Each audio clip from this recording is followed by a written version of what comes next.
Maraming salamat po.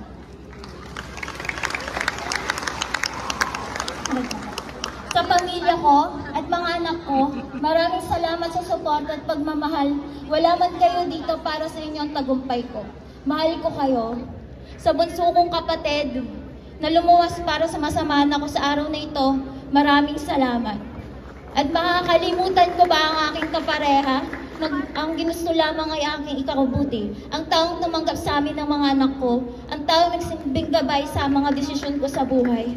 Wala ka man ngayon dito, maraming salamat sa suporta at pagmamahal. Mahal kita. Gusto ko pa sanang pahabain pa ang aking kwento, ngunit tayo mainip.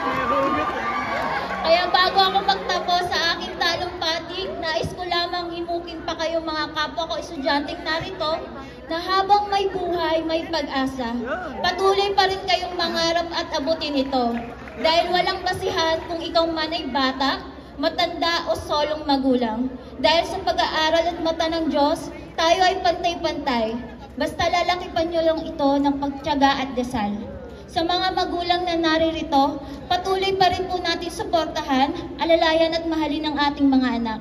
Sa mga solong magulang na gaya ko na magtatapos din ngayong araw, laban lang para sa magandang kinabukasan ng ating mga anak. Meron akong iiwang kataga. Ito ay lumang kasabihan, ngunit punong-puno ng kabuluhan.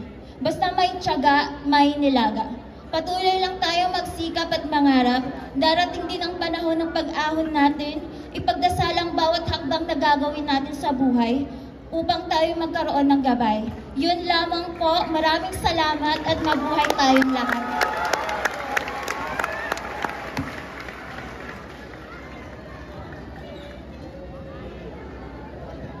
Maraming salamat sa iyo, Sara Lea Tilayao. Ipinagmamalaki ka namin at saludo kami sa iyo. Sa puntong ito,